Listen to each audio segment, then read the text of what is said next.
Cuarto, ¿qué retos implica la adopción de IFRS para el reporte financiero en Colombia frente a los impuestos?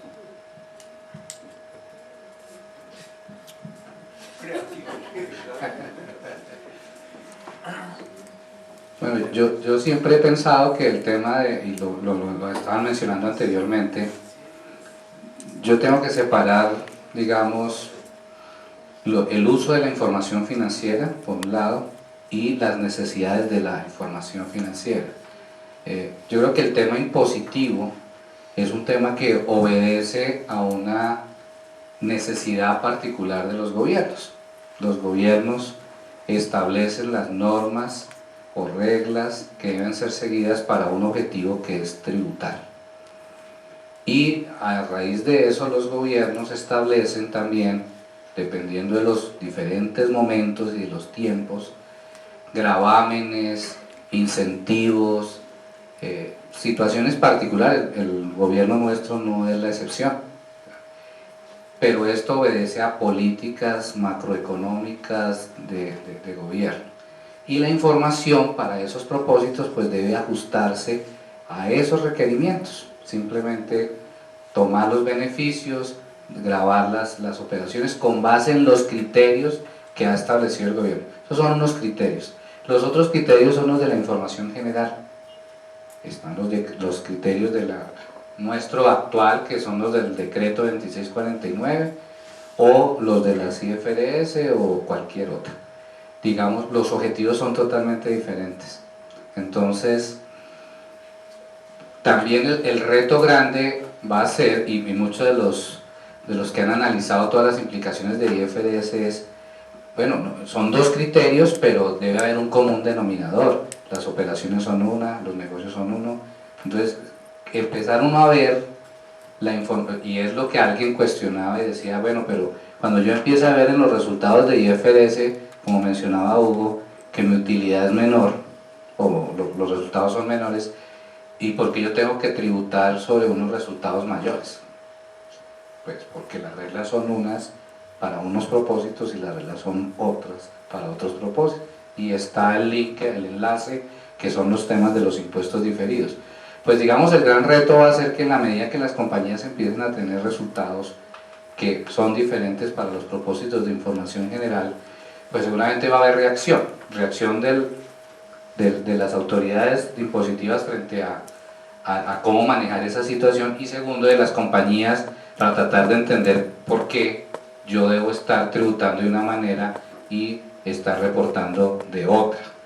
Y ahí es donde viene el gran reto y algunos decían, no, pues es que entonces los estatutos tributarios deben moverse a línea con las... Es posible, hay un común denominador también, es que es la técnica contable, y eso está incluido dentro de los estatutos tributarios, que aquí deben manejarse las inversiones, la famosa deducciones especiales que estuvieron vigentes hasta el año anterior, estaban basadas en el tema de lo que era definición de activos reales productivos.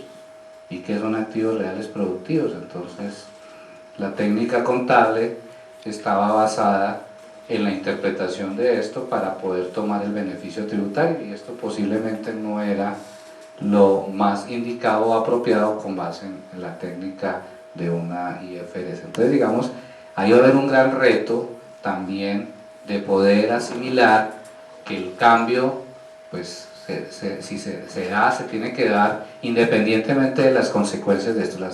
Los regímenes son diferentes, los objetivos son diferentes, las consecuencias son diferentes. Entonces, ahí hay un gran reto, y seguramente con lo que ya se está pensando de simplificar el estatuto tributario, dejarlo, ya es una colcha de retazos demasiado grande que ya ni se sabe para dónde va. Seguramente pues tendrá que considerar algunos aspectos de lo que ya se está viendo en cuanto a técnica contable desde el punto de vista de la normatividad. ¿Algún otro comentario? ¿Alguna pregunta? Quisiera agregar algo que me parece interesante.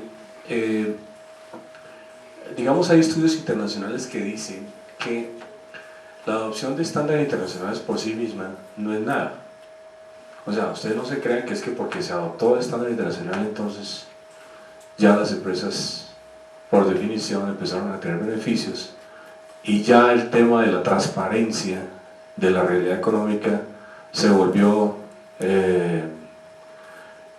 la primera variable del efecto de la adopción. Eso realmente no es cierto.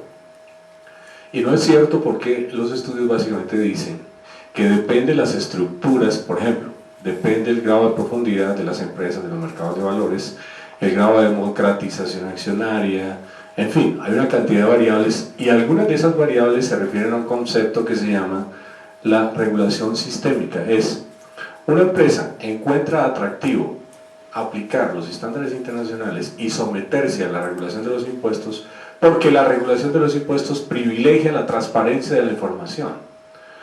Si esas dos variables no están coordinadas una con otra, observen ustedes que las empresas no van a tener ciertamente ningún interés particular de moverse a IFRS si lo que yo hago es hago transparente mi información y entonces ahora por definición la DIAN me va a clavar porque va a tener que pagar más o menos impuestos.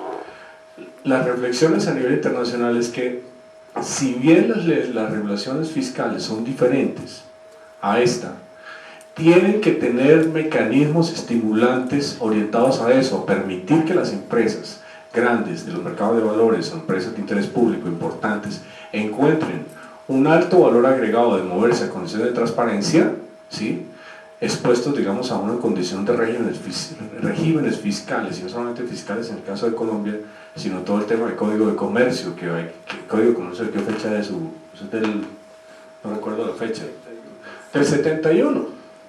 Un Código de Comercio, pues no es por la edad de Hugo, ni me faltaba, ¿no? Es que se me olvidó, Hugo se sabe todas las normas de memoria, es por eso. Pero es cierto, estaríamos hablando de un marco de regulación comercial, un marco de regulación fiscal, un marco de regulación de reporte financiero que sea, digamos, en principio, lo suficientemente conveniente para hacer que las empresas encuentren estímulos atractivos para moverse hacia allá. Básicamente eso quería agregar. Me lo tiene dedicada.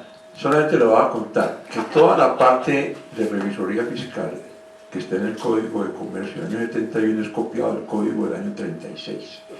De manera que no nos sorprendamos que las normas, yo no había nacido tampoco.